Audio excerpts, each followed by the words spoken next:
Was a fuck it, I'll do it myself moment for you. 1. At the start of the pandemic I had a cyst growing in my hand. It was so painful I couldn't lower my hand below my chest or it would be agony. However, because I'm extremely vulnerable, I wasn't able to go to the hospital as the local was on lockdown and completely overflowing with COVID cases. I was just given antibiotics that did nothing.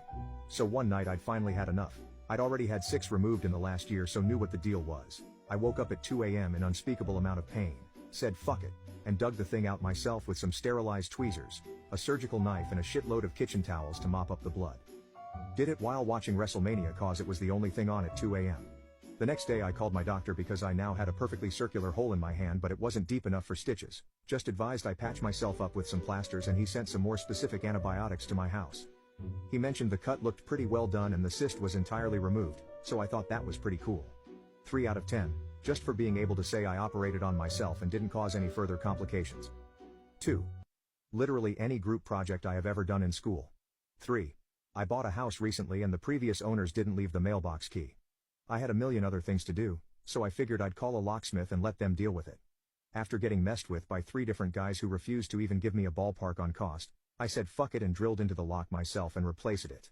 Got the job done for $30. New lock, a wrench I had to buy.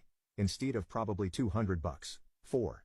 Every time I asked my ex to do something while I was at work, like the dishes or taking out the garbage, I'd still have to do them when I got home after 12 hours. 5. I had an appointment at the dentist to have a rotten tooth removed. I turned up, talked to the dentist, she numbed me up with a local anesthetic and set to with her pliers. She yanked, and pulled, and yanked some more. Nothing happened. It's worth mentioning that she was very small, maybe 5'1". She said she would see if she could find a stronger colleague. No problem, said I. Let me have a go.